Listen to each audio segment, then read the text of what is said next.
Argentina are through again. Another knockout game. Another dramatic escape. And somehow, another refereeing controversy that leaves millions asking the exact same question. Because at this point, it isn't just one decision. It isn't even two. It's a trail. A trail that seems to follow Argentina everywhere they go. A penalty that wasn't given. A goal that disappeared. A red card nobody expected. A VAR intervention that almost never happens. Until it happens against Argentina's opponent. Now maybe every single one of those decisions has a perfectly reasonable explanation. Maybe. But when the same team keeps walking away from the biggest moments with every major call falling their way, people stop seeing coincidence. They start seeing a pattern. And after what happened against Switzerland, that pattern has become impossible to ignore. So tonight we're putting every single piece under the microscope. Not the conspiracy theories. Not the social media clips. The actual sequence of events. The referee. The VAR. The law. And one decision that completely changed a World Cup quarterfinal. Because by the end, you might still believe FIFA got everything right. Or, you might walk away wondering whether football's biggest tournament has a problem far bigger than one controversial decision. Before we talk about the referees, before we talk about VAR, you need to understand something. Argentina weren't controlling this match. They were surviving it. Because for the third knockout game in a row, the defending champions looked frighteningly close to going home. Cape Verde nearly eliminated them. Egypt had them staring at disaster. And now Switzerland were pushing them to the edge once again. At first, it looked like another comfortable Argentine night. Just 9 minutes in, Lionel Messi floated a perfect corner into the box. And Alexis Mac Allister glanced a beautiful header beyond the goalkeeper. One chance. One goal. Exactly what champions do. It was also Messi's 10th World Cup assist. An astonishing record made even more remarkable by one incredible detail. Every single one has been for a different teammate. For a few minutes, everything looked under control. But football has a cruel habit of changing direction. Long before the scoreboard does. Because Switzerland refused to panic. Instead, they started winning every important battle. They pressed higher. They passed with confidence. They stopped chasing Argentina. And started forcing Argentina to chase them. Minute after minute. The momentum shifted. The world champions couldn't keep the ball. Couldn't slow the game down. Couldn't escape Switzerland's pressure. And eventually, the pressure exploded. Dan Doy squeezed his finish underneath Emiliano Martinez. And suddenly Arrowhead Stadium changed completely. The Swiss bench erupted.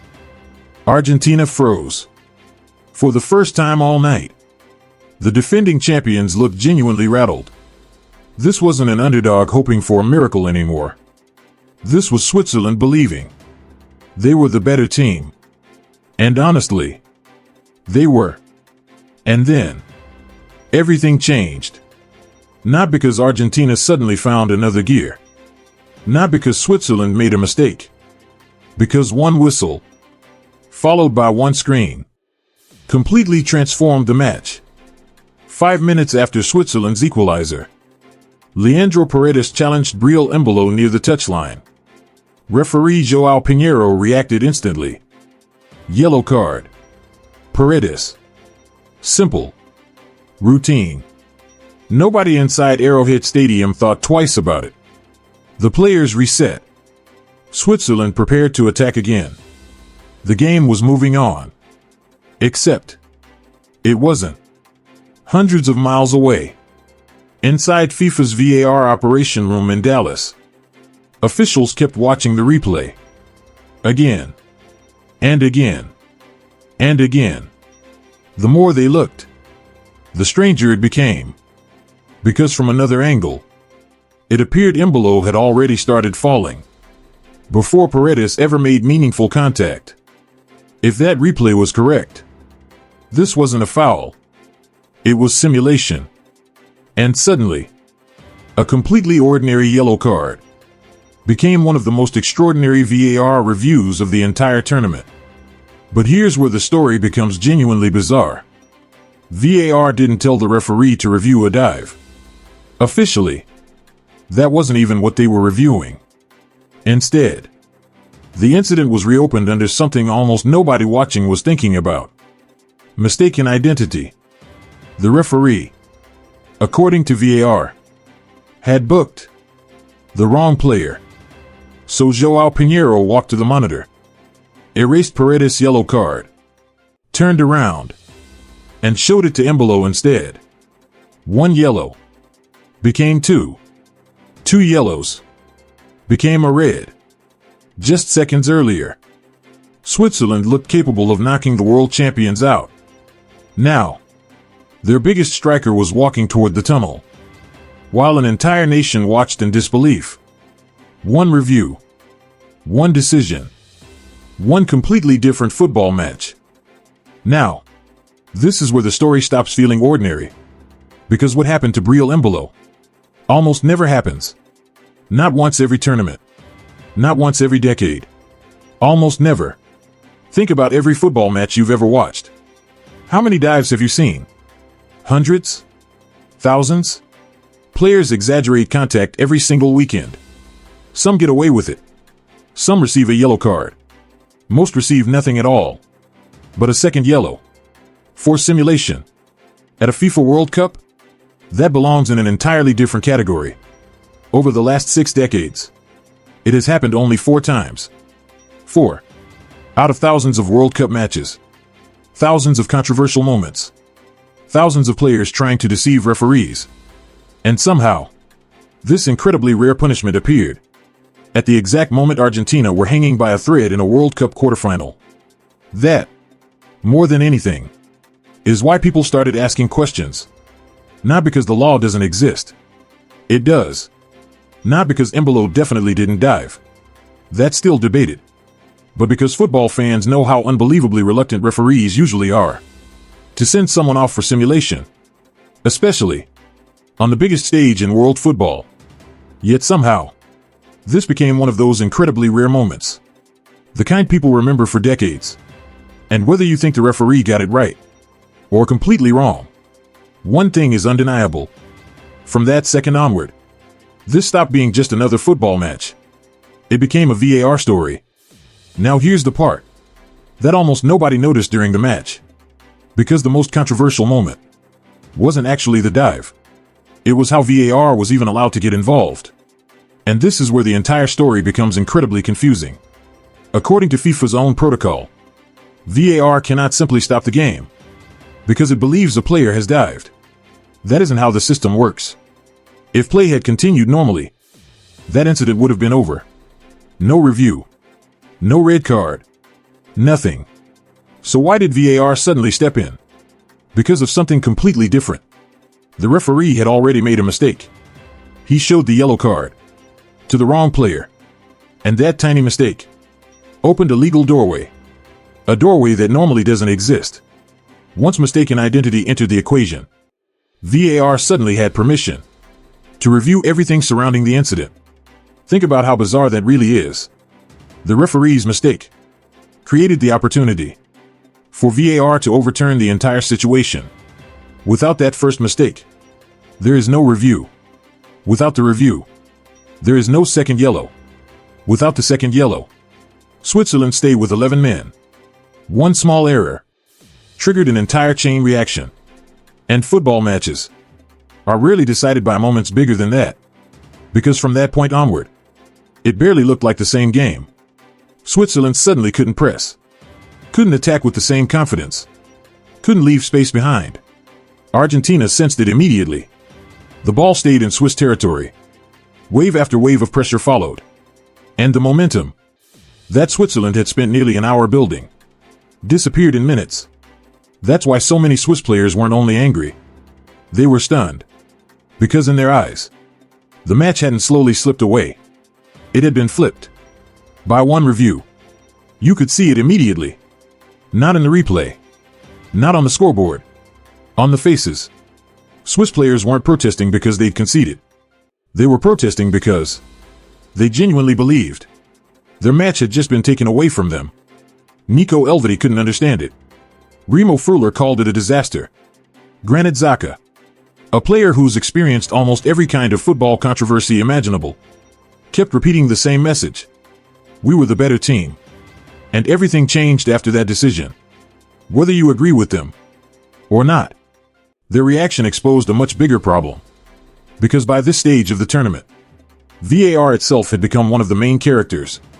Almost every knockout round seemed to produce another debate, another review, another explanation, another fanbase leaving the stadium asking, what exactly is VAR supposed to be doing? And that's the dangerous part.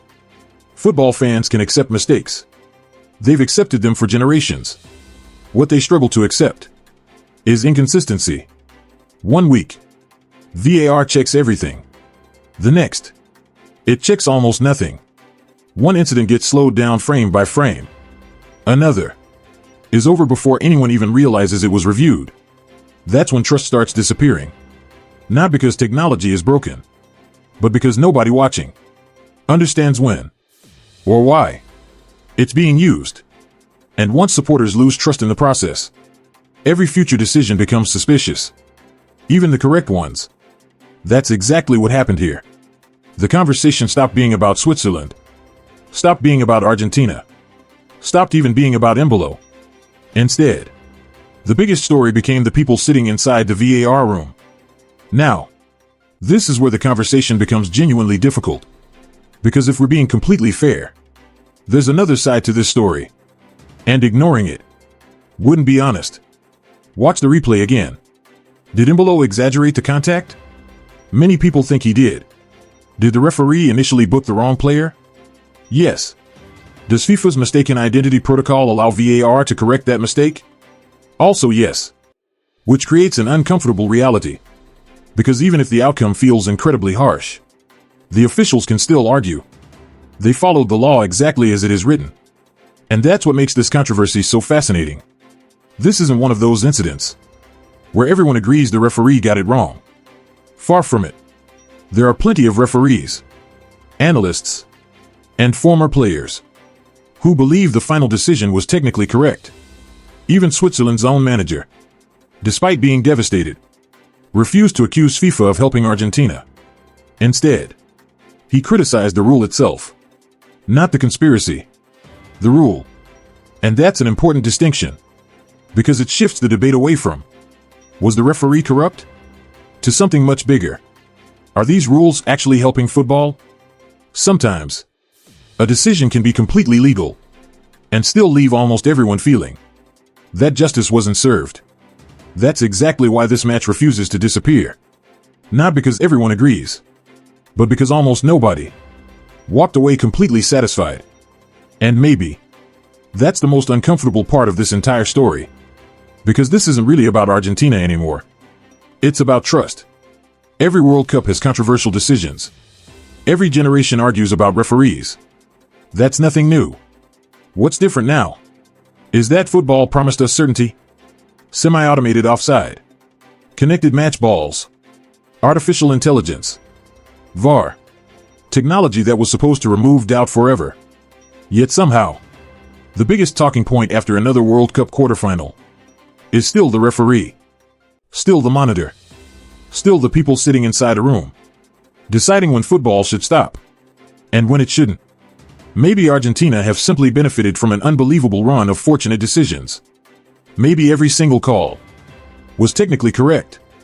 Maybe this really is nothing more than coincidence. That's entirely possible. But football doesn't live on official explanations. It lives on belief. And once supporters stop believing, every close decision becomes another conspiracy. Every replay becomes another debate. Every victory comes with another asterisk. That's the damage. Not one red card. Not one review. The loss of trust itself. Argentina now move on. Just one win away from another World Cup final. Messi's dream remains alive. England are waiting. Another heavyweight clash. Another referee. Another VAR room. And after everything that's happened throughout this tournament, every single decision in that semifinal will be watched more closely than the football itself. Because now, people aren't only watching the players, they're watching FIFA. So maybe the real question isn't, did Argentina deserve to win? Maybe the real question is this: can football's most advanced technology still save the sport if millions of fans no longer trust the people using it? That's the debate. And honestly, it's only getting bigger.